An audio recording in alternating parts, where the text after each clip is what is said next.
इधर धीरे धीरे महाभारत के युद्ध का समय आ गया, तैयारी होने लगी, सेनाएं नहीं मान रही हैं। भगवान कृष्ण संधि प्रस्ताव लेकर के भी गए, लेकिन दुर्योधन नहीं माने। भगवान समझ गए अब युद्ध होगा, तो अर्जुन से कहा, अर्जुन जी अब युद्ध के बिना काम नहीं चलना है, अब हनुमान जी को बुलाओ। वो जो वचन दिया था, जो हम कहेंगे वो करेंगे, अब वचन निभाओ। अर्जुन भगवान कृष्ण हनुमान जी के पास आए, कहा आज अब आज्ञा का समय है, आपने जो शर्त हारी थी अब उसको पूरा करना है। हनुमान जी बोले आज्ञा करो। अर्जुन जी बोले सरकार बताओ क्या मांगना है। भगवान कृष्ण बोले अर्जुन राम अवतार में हमारा युद्ध इनके बिना पूरा नहीं हुआ था, और कृष्ण अवतार में भी हमारा युद्ध इनके बिना पूर्ण नहीं होगा। अर्जुन जी बोले इनकी क्या जरूरत है, क्या हम कम है? भगवान कृष्ण बोले कम तो हम भी नहीं थे, फिर भी हमें इनकी जरूरत पड़ी, अगर ये ना होते तो वो युद्ध पूर्ण नहीं होता। अर्जुन जी बोले मतलब हे अर्जुन अगर हनुमान जी ना होते बनता नहीं पाहन सागर से दल, बानर भालू कहाँ लगी ढोते, सतजोजन सिंधु तरंग तरंग, जान के जान कोई नहीं खोते। समुद्र पार कौन करता अगर हनुमान जी ना होते? रहते रघुवीर अधीर पुनि, वनवासी बने सिय वियोग में रोते, गढ़लंक निशंक अजेय रहता, हनुमान हटी जो सहाय ना होते। अगर हनुमान जी सहाय नहीं होते तो युद्ध नहीं जीतते, और महाभारत में भी युद्ध है। अर्जुन बिना हनुमान जी के नहीं जीता जा पाएगा। हनुमान जी बोले अब आज्ञा है तो ठीक है, लेकिन हनुमान जी हाथ जोड़ के विनोद में बोले सरकार हम तो राम जी के चरणों में रहते हैं। भगवान कृष्ण बोले हमारे सिर पे रह लगी। देखो यही भगवान की दयालुता है। राम अवतार में जो राम जी के चरणों में हनुमान जी थे, जो राम जी के चरणों में हनुमान जी थे, पर यही कृष्ण अवतार में उल्टा हो रहा। कृष्ण अवतार में हनुमान जी कृष्ण भगवान के ऊपर ध्वज के ऊपर विराजमान है। जो राम जी के चरणों में थे राम कथा में, कृष्ण कथा में वही ऊपर है। तो हनुमान जी बोले हम तो राम जी के चरणों में रहते हैं। भगवान कृष्ण बोले हमारे मुंह पे रह लगी हो, चरणों में रहते सिर पे, और क्या चाहते हो? अच्छा बोले महाराज हमारी एक आदत है। क्या? बोले युद्ध के बीच बीच में सत्संग सुनने की आदत। अर्जुन जी बोले जय हो।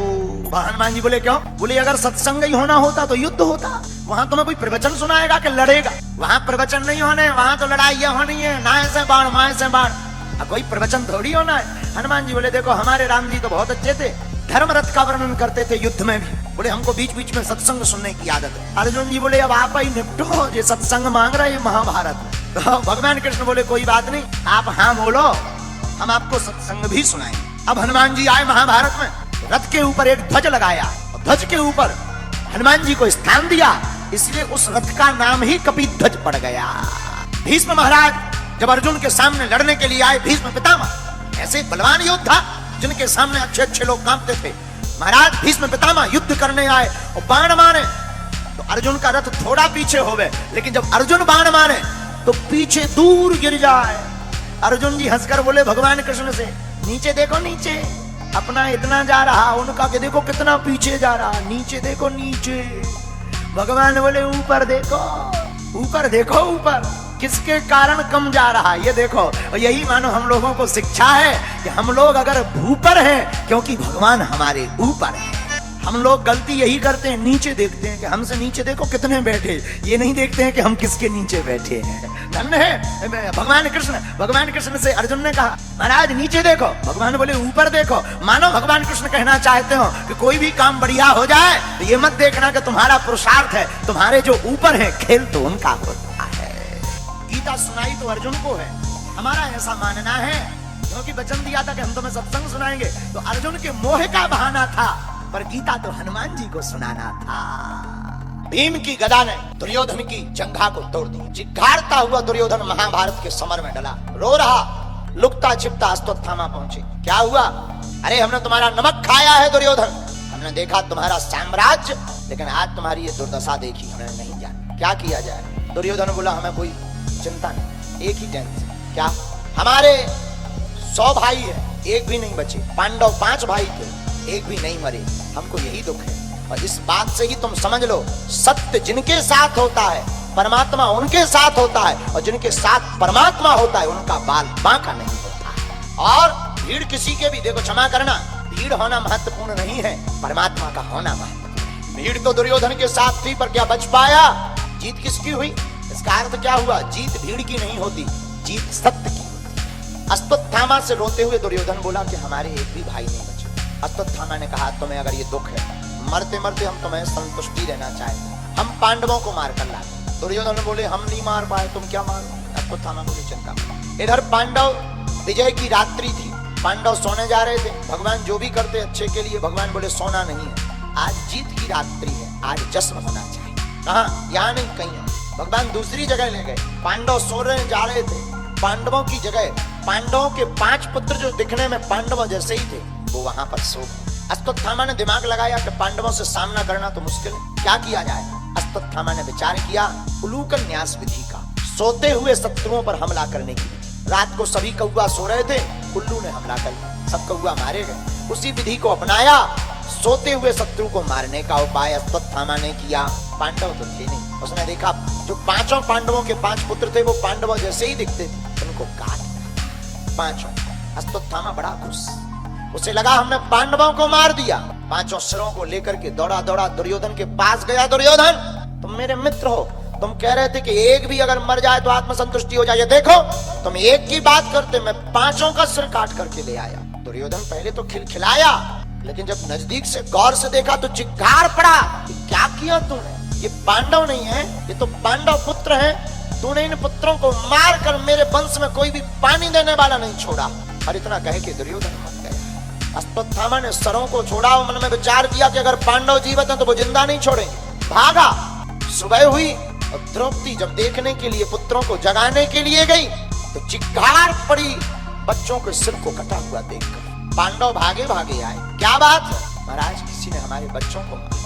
द्रौपदी की व्यथा को देखकर अर्जुन ने गांडीव धनुष उठा लिया, कहा देवी जिसने भी हमारे पुत्रों को मारा है, मैं क्षत्रिय हूँ, प्रण लेता हूँ, जब तक मैं वध नहीं कर दूंगा अन्न जल ग्रहण नहीं करूंगा। अर्जुन ने भगवान कृष्ण को कहा चलो ठाकुर रथ उठाओ। भगवान रथ पर बैठे, अर्जुन जी बैठे, रथ चल पड़ा। आगे आगे अश्वत्थामा, पीछे पीछे भगवान का रथ। भगवान ने कहा यही है वो पापी, पकड़ लो अर्जुन। अर्जुन ने पकड़ा। भगवान बोले वध कर दो, मार दो इसे। अर्जुन बोले इसको अभी नहीं मारेंगे, द्रौपदी के सामने मारेंगे तो इससे द्रौपदी को बड़ी आत्मसंतुष्टि हो जाएगी। भगवान ने तो खूब समझाया, देखो अर्जुन स्त्रियों पर, बालक पर, सोए हुए शत्रु पर, मतवाले व्यक्ति पर, पागल पर कोई भी हो मारने वाला वो महापापी कहलाता है। सोए हुए शत्रु पर वार नहीं करना चाहिए, बालकों को नहीं मारना चाहिए, स्त्रियों को नहीं मारना चाहिए, पागल को नहीं मारना चाहिए, महापापी कहलाता है। अर्जुन बोले महाराज इसे मारेंगे तो जरूर। भगवान वापस ले आए बांधकर अश्वत्थामा को। अर्जुन जी आए, हाथ में तलवार निकाली, मारने लगे। सोई युधिष्ठिर जी ने रोक दिया, अर्जुन रुक जाओ। क्यों? अरे ये हमारे गुरुदेव का बालक, गुरु द्रोणाचार्य का पुत्र है, इनकी माता का नाम कृपी है, इनके पिताजी तो वीरगति में, महाभारत में वीरगति को प्राप्त हुए। अब अगर तुम बालक को भी मार दोगे, अश्वत्थामा को भी मार दोगे, तो इनकी माँ के ऊपर क्या गुजरेगी? युधिष्ठिर की बात को द्रौपदी ने भी सहमति। महाराज एक पुत्र के मरने का शोक क्या होता तो मैं जानती हूँ, इसलिए मत मारो, छोड़ दो। अब बड़े भाई की आज्ञा लगी तो क्या करें, ज्येष्ठ भ्राता पितृ समा। अर्जुन जी ने कहा कि हम छोड़ देते हैं। भगवान मुस्कुराते हुए बोले अर्जुन तुम क्षत्रिय हो, और क्षत्रिय जो प्रण ले लेते हैं वो पूरा भी करते हैं। तुमने प्रतिज्ञा ली थी कि जब तक वध नहीं कर देंगे अन्न जल ग्रहण नहीं करेंगे। अब अगर तुम छोड़ते हो तो प्रतिज्ञा टूट जाएगी, और नहीं छोड़ते हो तो आज्ञा टूट जाएगी। अर्जुन जी बोले आप बताओ भगवान से कोई उपाय हो, शास्त्र में कोई उपाय है? तो भगवान तो बड़े कौतुकी हैं, जयति वचन रचना। अर्जुन ब्राह्मण बालक को मारना नहीं चाहिए, ब्राह्मण को मारने से बहुत बड़ा पाप लगता है। लेकिन एक बात और है, आतताई व्यक्ति को छोड़ना भी नहीं चाहिए, मार देना चाहिए। अर्जुन जी हाथ जोड़ के बोले आज तक आप जब भी बोले टेढ़ा ही बोले, सीधी बात तो कभी बोले। अरे एक कुछ बोलो, या तो मारे या छोड़े। इधर कह रहे ब्राह्मण को मारना नहीं चाहिए, उधर कह रहे आतताई बधारना, आतताई को छोड़ना नहीं चाहिए। सीधा सीधा तो बोलो। भगवान बोले देखो भाई गीता का उपदेश हमने तुम्हें सुनाया है, तुम अपना दिमाग लगाओ, चेला हो हमारे। अर्जुन जी बोले ठीक कहा, अब हमें याद आ गया, गीता में आपने कहा है माननीय व्यक्ति का वध नहीं करना चाहिए, सम्मानित व्यक्ति का अपमान ही मृत्यु के समान है। अपमानित कर दिया। अपमानित क्या किया? अश्वत्थामा के माथे से मणि निकाल दी और धक्का दे करके बाहर निकाल दिया। अश्वत्थामा रुष्ट हो गया और उसने ब्रह्मास्त्र का प्रयोग किया तो पांडवों की जो कुलवधू थी उत्तरा देवी, अभिमन्यु की पत्नी उत्तरा, अभिमन्यु तो वीरगति को प्राप्त हो गए थे चक्रव्यूह में महाभारत, लेकिन उत्तरा सती होना चाहती थी, गर्भवती होने के कारण पति के साथ सती ना हो पाई, इसलिए उत्तरा के गर्भ पर ही बाण का प्रहार अश्वत्थामा ने कर दिया। अब तो रोने लगी उत्तरा देवी। भगवान जब जाने लगे सोई उत्तरा देवी रोती रोती आई, नाथ बचाओ, कोई हमारे गर्भ को नष्ट करना चाहता है। भगवान बोले कौन है? बोले पता नहीं महाराज। अब जरा उत्तरा देवी की वचनों पर ध्यान देना। उत्तरा देवी बोली महाराज मैं मर जाऊं, वैसे ही विधवापन का जीवन बोझमय होता है, मैं अभी मर जाऊं, लेकिन कृपा करके आप हमारे बालक को बचा दें। बालक तभी बचेगा जब माँ सुरक्षित होगी, शिशु तभी बचेगा जब माँ ठीक होगी। अगर उत्तरा देवी ये कहती कि महाराज मैं न मर पाऊं, गर्भ का कुछ भी हो जाए, तो शायद भगवान ऐसी लीला करते कि गर्भ नष्ट हो जाता पर उत्तरा देवी बच जाती। लेकिन गर्भ को बचाने की बात कही, अब दोनों का जीवित रहना जरूरी है। यही वचनों का खेल है। भगवान ने तत्क्षण बिना देर किए अंगूठा बराबर रूप धारण करके, आज तक भगवान किसी के गर्भ में नहीं गए। धन्य है हमारी भारत की माताएं, यहाँ की मातृ शक्ति धन्य है। अभी तक स्त्रियों को, महापुरुषों को गर्भ में धारण करते सुना होगा, पर भारत की एक स्त्री माता ऐसी है, इसलिए भारत मातृत्व प्रधान देश है, जिसने भक्त और भगवान दोनों को ही अपने गर्भ में बैठा लिया। उत्तरा देवी भगवान कभी गर्भ में नहीं जाते। अगर गर्भ में जाते होते तो भगवान प्रकट नहीं होते, जन्म ले। गोस्वामी जी क्या कह रहे? भय प्रकट कृपाला दीन दयाला कौसल्या हितकारी।